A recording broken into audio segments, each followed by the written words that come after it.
राजधानी दिल्ली में एक बार फिर से डबल मर्डर से सनसनी फैल गई, जहां रोहिणी के अमन विहार इलाके में खूनी संघर्ष के दौरान दो नाबालिगों की चाकू से गोदकर हत्या कर दी गई।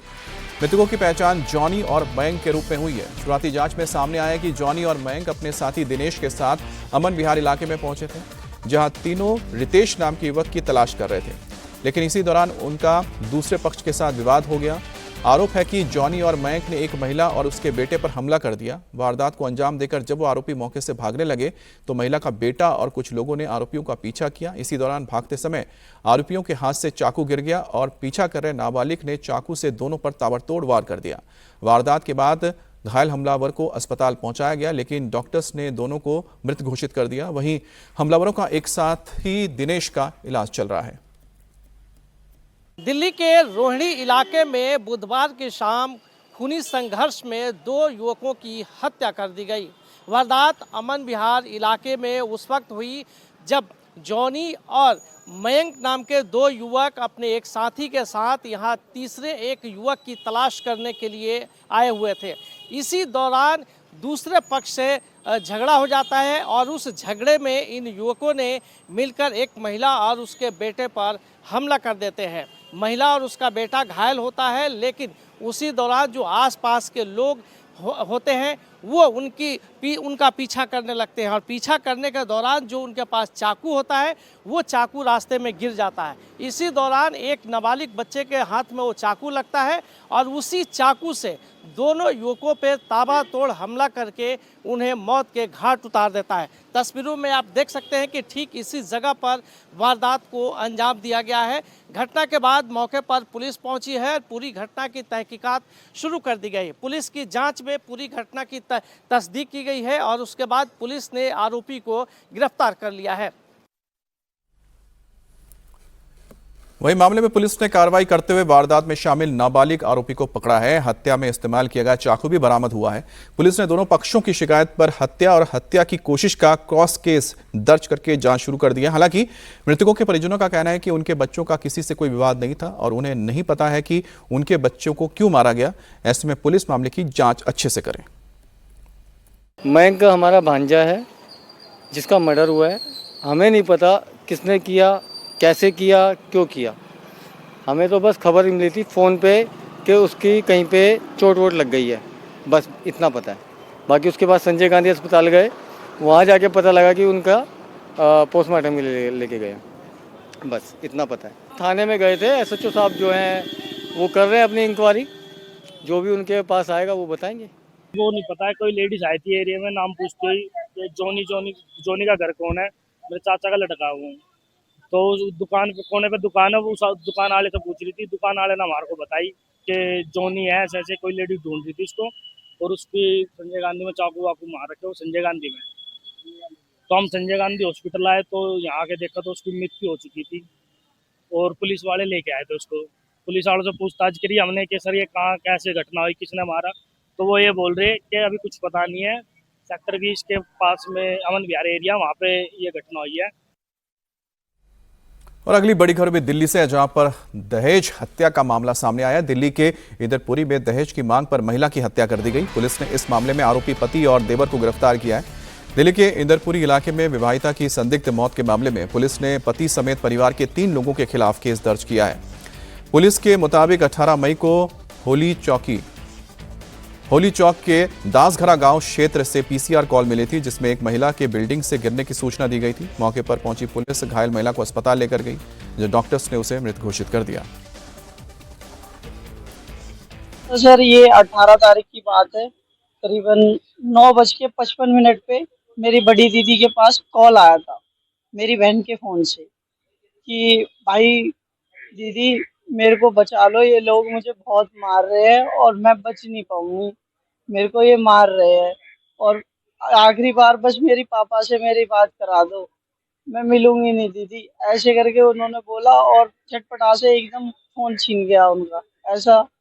और उसके बाद में जब हमने फ़ोन किया तो फ़ोन नहीं लगा, उनका नंबर ही नहीं लगा और ना तो उनके पति को भी कॉल करा, देवरों को भी, उन्होंने किसी ने उठाया नहीं।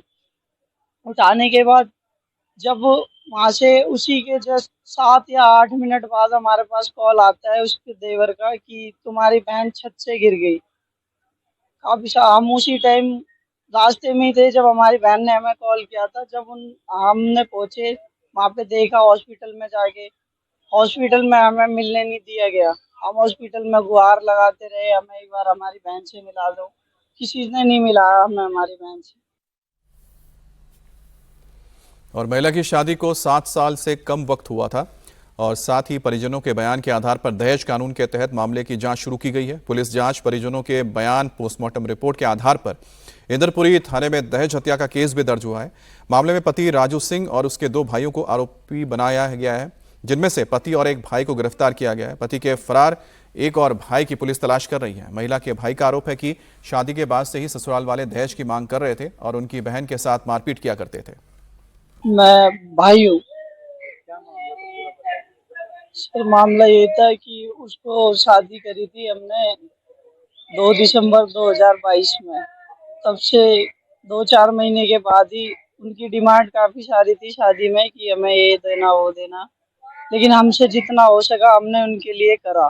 ज्यादा से ज्यादा अपनी हैसियत से ज्यादा उनको दिया, पर फिर भी वो उसको हरासमेंट करते थे दहेज के लिए कि तुमने ये नहीं दिया, तेरे बाप ने ये नहीं दिया, कैसी बाइक दी है, देख ये चीजें, ये वो, ऐसे करके उसके साथ मारा पीटी भी करी थी। शादी के कुछ 6 महीने 7 महीने बाद उसके साथ मारपीट करी थी, जिसमें उसके कान का पर्दा फट गया था। तो उसने हमें ये नहीं बताया था कि मुझे मारा था। मैंने उसका ट्रीटमेंट कराया था अपने वहां से ही, यूपी से ही। फिर उसके बाद में जब वो ठीक हो गया था, उसके बाद उसने बड़ी बहन को बताया था कि दीदी वो जो मेरे कान पे मारा था वो उन्होंने मारा था। और उसके 2 छोटे छोटे देवर हैं जिनका नाम है सुमित और राजकुमार। वो दोनों भी उसको बहुत परेशान करते थे, गाली गलौज देते थे और मारा भी था 1-2 बार दोनों। और एक्ट्रेस ट्विशा शर्मा की संदिग्ध मौत का मामला गहराता जा रहा है। 9 दिनों के बाद भी जांच टीमें किसी निष्कर्ष पर नहीं पहुंच पाई है। पुलिस लगातार मामले की जांच पड़ताल में जुटी हुई है। आरोपी पति समर्थ सिंह पर अब 30,000 रुपए का इनाम घोषित कर दिया गया है। तो दूसरी ओर कोर्ट ने एसएचओ को निर्देश दिए हैं कि ट्विशा शर्मा की बॉडी को अच्छे से प्रिजर्व करके रखें और कोर्ट को इसकी जानकारी दे, क्योंकि ट्विशा की पोस्टमार्टम रिपोर्ट में खुलासा हुआ है कि ट्विशा की गर्दन के सामने के हिस्से पर 2 लाल रंग के खरोंच मिले हैं। बाएं हाथ के बाहरी हिस्से पर आई चोट के निशान हैं और बाई कलाई के जोड़ पर भी चोट के निशान मिले हैं और दाहिने हाथ की एक उंगली पर लाल रंग की चोट है। ट्विशा केस के वकील का कहना है कि कोर्ट का यह फैसला बताता है कि कहीं ना कहीं ट्विशा के साथ यहाँ कुछ हुआ था, जिसकी जांच जरूरी है। और दूसरी ओर मामले में राष्ट्रीय महिला आयोग ने भी संज्ञान लिया है और मध्य प्रदेश के मुख्य सचिव डीजीपी को पत्र लिखकर तत्काल और निष्पक्ष जांच के निर्देश दिए हैं। हमारे लिए एक तरीके से अच्छा भी है ये फैसला। क्यों? क्योंकि कहीं ना कहीं हमारे द्वारा जो आवेदन प्रस्तुत करा गया, जो केस डायरी उपलब्ध थी, जो पुलिस द्वारा प्रतिवेदन जमा करा गया, उन सब के अवलोकन के बाद न्यायालय ने इस बात को तो माना है कि कहीं ना कहीं सस्पिशियस सर्कमस्टेंसेज में ट्विशा शर्मा की मौत हुई है, जिसके लिए आरोपी जिम्मेदार हैं। और कहीं ना कहीं बहुत सस्पेशन, पूरी प्रक्रिया, पूरे जो इन्वेस्टिगेशन चला, जो एम्स ने रिपोर्ट दी, सब पे कहीं ना कहीं प्रश्न चिन्ह खड़ा करता है।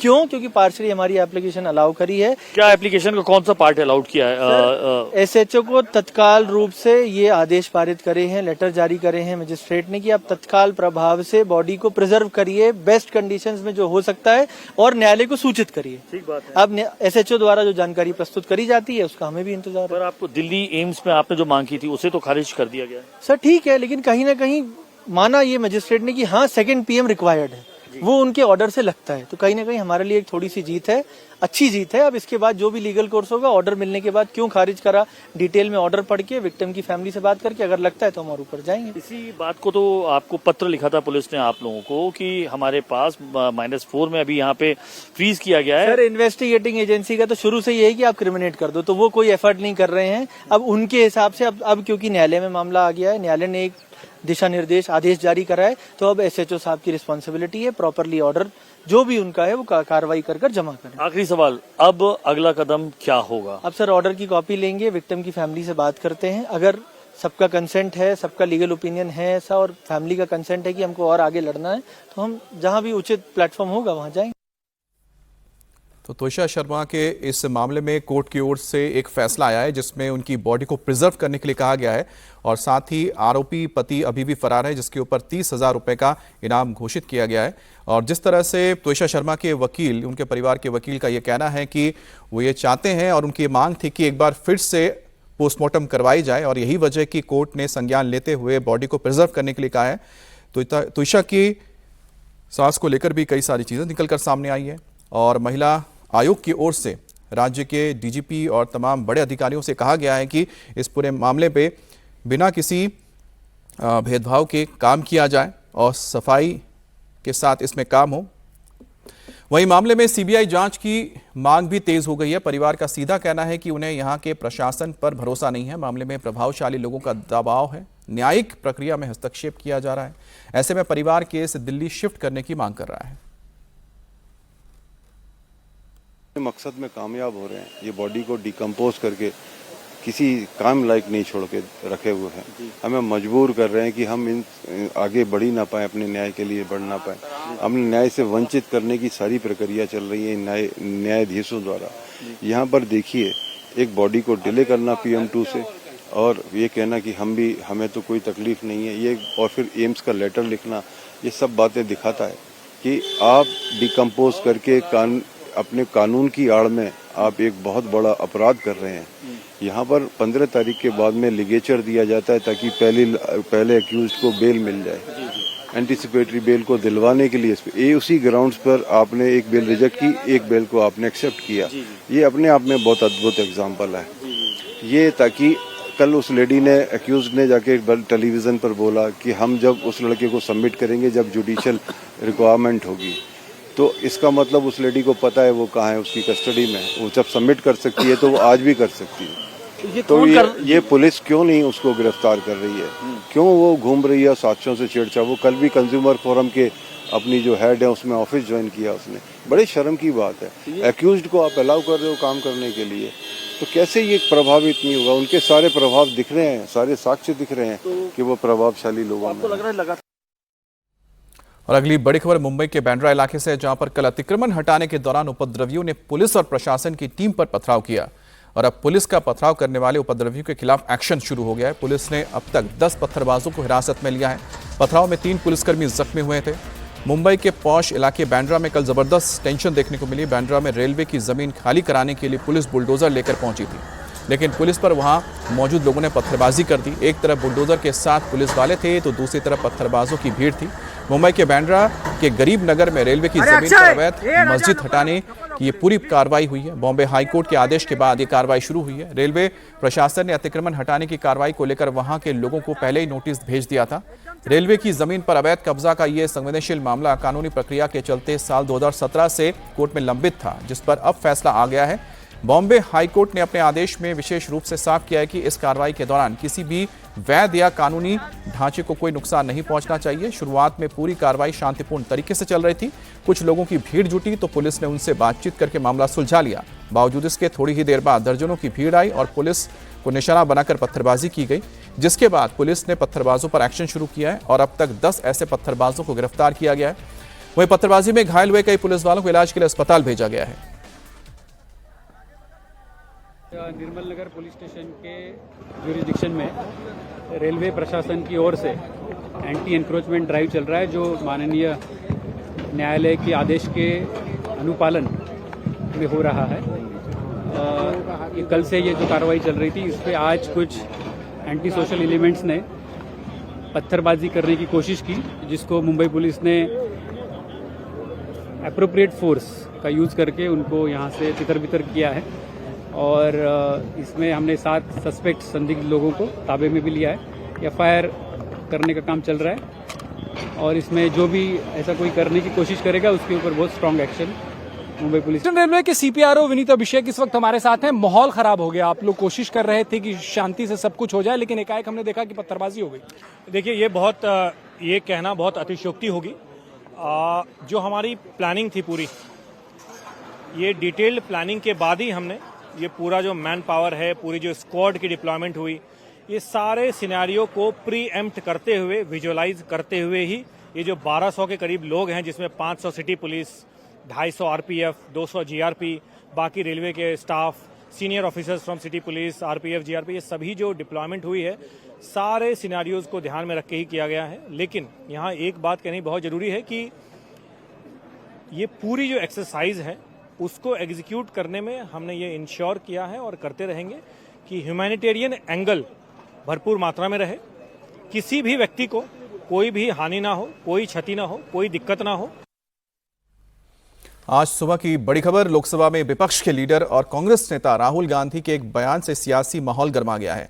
इसके साथ ही बीजेपी के नेता राहुल के खिलाफ कानूनी कार्रवाई के लिए जुट गए हैं। भारतीय जनता युवा मोर्चा के प्रवक्ता अभिषेक दुबे ने दिल्ली के तिगड़ी थाने में राहुल गांधी के खिलाफ शिकायत दर्ज करवाई है। राहुल गांधी ने प्रधानमंत्री मोदी और गृह मंत्री शाह के लिए गद्दार शब्द का इस्तेमाल किया था। अभिषेक दुबे ने दिल्ली पुलिस को दी गई शिकायत में राहुल गांधी के खिलाफ भारतीय न्याय संहिता यानी कि बीएनएस के तहत एफआईआर दर्ज करने की मांग की है।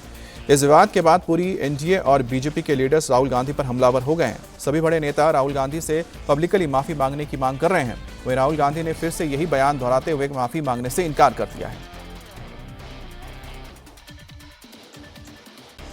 मगर अब जब आप घर जाओगे, जब ये आरएसएस के कार्यकर्ता आपके सामने आएंगे, नरेंद्र मोदी की बात करेंगे, अमित शाह की बात करेंगे, उनसे आप सामने उनको कहो कि आपका प्रधानमंत्री गद्दार है, आपका होम मिनिस्टर गद्दार है, आपका संगठन गद्दार है, आपने हिंदुस्तान को बेचने का काम किया है, आपने हमारे संगठन, आपने हमारे संविधान पर आक्रमण किया है, आपने अंबेडकर जी पर आक्रमण किया है, आपने वीरापासी जी पर आक्रमण किया है, आपने गांधी जी पर आक्रमण किया है। खुल के उनसे कहिए। मैंने पिछली मीटिंग में कहा कि नरेंद्र मोदी और अमित शाह संविधान पर आक्रमण कर रहे हैं। यह सही बात है, गलत बात है? तो जो संविधान पर आक्रमण करता है, जो संविधान को नष्ट करता है, उसको आप क्या कहोगे? उसको क्या कहोगे? गद्दार कहोगे। इसीलिए मैंने खुल के कहा है कि नरेंद्र मोदी, अमित शाह संविधान पर आक्रमण कर रहे हैं।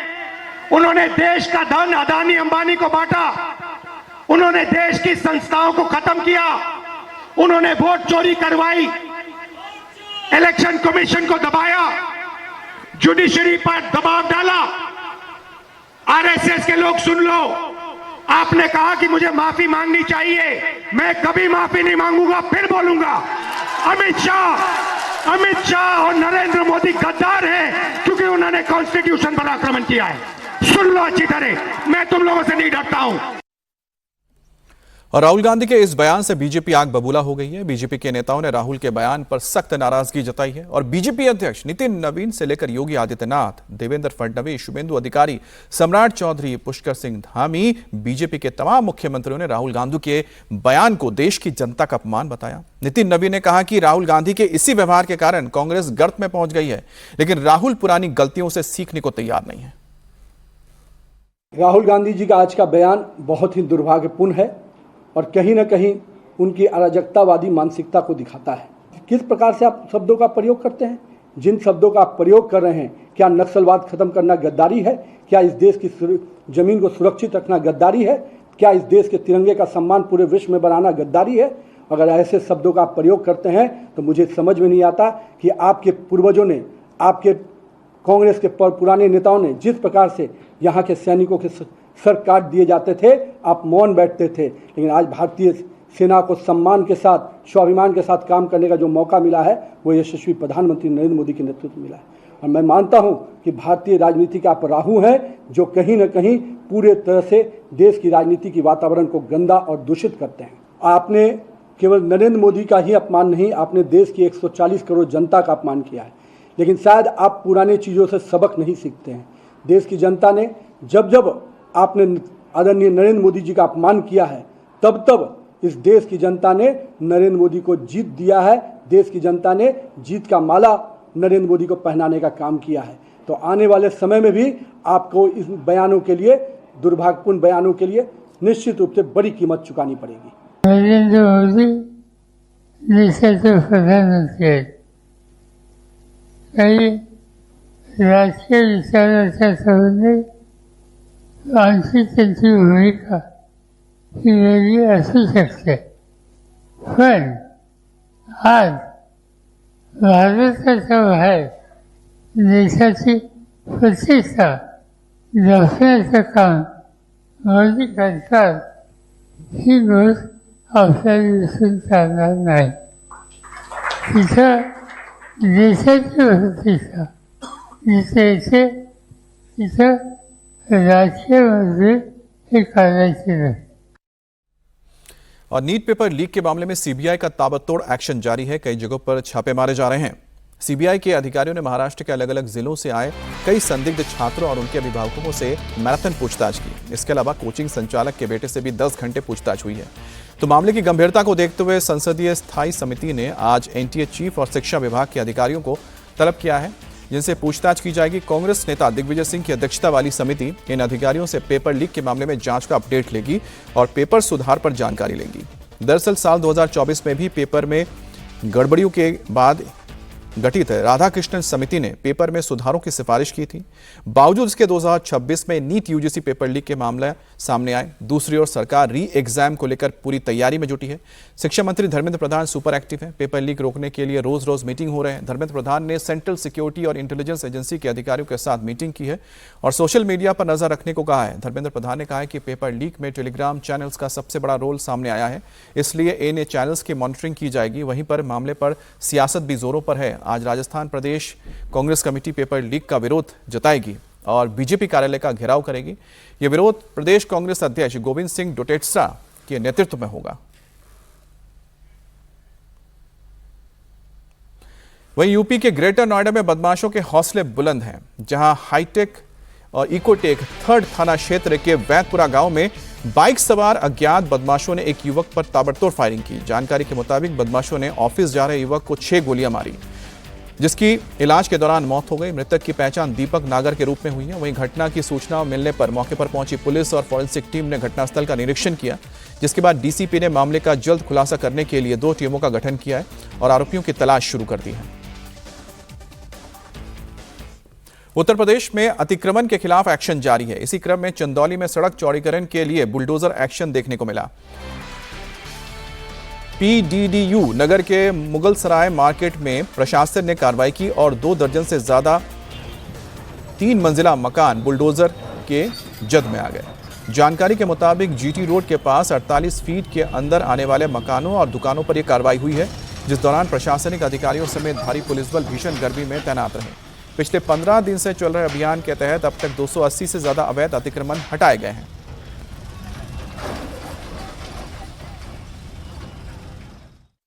ये सड़क चौड़ीकरण के दृष्टिगत एक्शन पीडब्ल्यूडी के द्वारा चिन्हांकन करके ये अभियान चलाया जा रहा है। व्यापारियों को सहमत करके ये अतिक्रमण तोड़ने की कार्रवाई की जा रही है।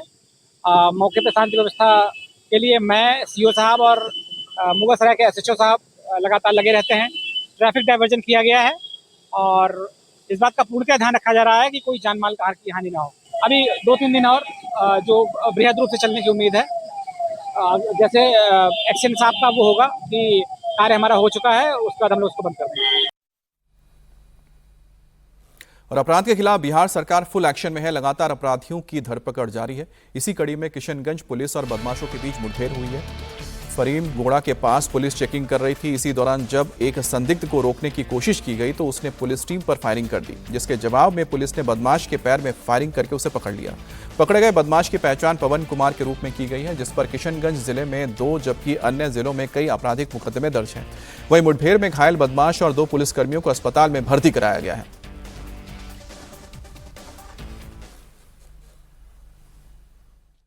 और अब देखिए दिव्यांगजनों के लिए स्पेशल बुलेटिन। मिडिल ईस्ट तनाव को लेकर राहत भरी खबर है। बताया जा रहा है कि अमेरिका और ईरान फाइनल डील के बेहद करीब पहुंच गए हैं। दोनों देशों के बीच सीज फायर के मसौदे को अंतिम रूप देने के लिए गंभीर राजनयिक प्रयास जारी हैं। दोनों देशों के बीच बातचीत में पाकिस्तान मध्यस्थ की भूमिका निभा रहा है। बताया ये भी जा रहा है कि पाकिस्तानी सेना प्रमुख फील्ड मार्शल आसिम मुनीर जल्द ही तेहरान का दौरा कर सकते हैं। आसिम मुनीर तेहरान में अमेरिका और ईरान के बीच अंतिम मसौदा समझौता पूरा होने की घोषणा कर सकते हैं। तमिलनाडु में आज मुख्यमंत्री सी जोसेफ विजय अपने मंत्रिमंडल का विस्तार करेंगे। विजय सरकार के कैबिनेट विस्तार में कांग्रेस भी शामिल होने जा रही है। राज्य में पूरे 59 साल के लंबे अंतराल के बाद ये पहली बार होगा जब कांग्रेस सरकार का हिस्सा बनेगी। कांग्रेस आला कमान ने बताया कि उसके 2 विधायक विजय की कैबिनेट में शामिल होंगे। केसी वेणुगोपाल ने कहा कि कांग्रेस के लिए ये ऐतिहासिक मौका है। वहीं तमिलनाडु में विजय सरकार के खिलाफ सुप्रीम कोर्ट में PIL दाखिल हुई है। हॉर्स ट्रेडिंग और भ्रष्टाचार मामले में CBI जांच की मांग की गई है। जांच पूरी होने तक राज्य में राष्ट्रपति शासन लगाने की भी मांग की गई है। उत्तर प्रदेश में आज लेखपाल भर्ती परीक्षा होगी। 7,994 पदों के लिए यह एग्जाम 44 जिलों में 861 केंद्रों पर होगा। परीक्षा सुबह 10 बजे शुरू होगी। लेखपाल के पदों पर भर्ती के लिए लगभग 13 लाख कैंडिडेट्स ने अप्लाई किया था, जिसमें से कुल 3,66,712 कैंडिडेट शामिल होंगे। एग्जाम सेंटर्स पर सुरक्षा के कड़े इंतजाम किए गए हैं। लखनऊ के KGMU परिसर में बनी अवैध मज़ारों पर प्रशासन एक्शन की तैयारी में है। दरअसल विश्वविद्यालय प्रशासन की ओर से जारी अंतिम नोटिस की समय सीमा समाप्त हो चुकी है। ऐसे में परिसर में मौजूद सभी 6 अवैध मज़ारों को लावारिस घोषित कर दिया गया है। अब इन मज़ारों पर बुलडोजर चलाने की तैयारी है। मज़ारों को लेकर 3 बार नोटिस जारी किए जा चुके हैं, लेकिन अब तक कोई वैलिड डॉक्यूमेंट पेश नहीं किया गया। दिल्ली NCR में आज से लेकर 3 दिन तक ऑटो और टैक्सी चालकों की हड़ताल रहेगी। इस दौरान सड़कों पर ऑटो रिक्शा और टैक्सियां दिखाई नहीं देंगी, जिससे लोगों की मुश्किलें बढ़ेंगी। ड्राइवर यूनियनों का कहना है कि पिछले 15 सालों से दिल्ली NCR में टैक्सी और ऑटो के किराए में कोई बढ़ोतरी नहीं हुई है, जबकि इस दौरान CNG, पेट्रोल और डीजल की कीमतें कई गुना बढ़ चुकी हैं। इस वजह से ड्राइवर अब आर्थिक दबाव में है और सरकार से तुरंत किराया बढ़ाने की मांग कर रहे हैं।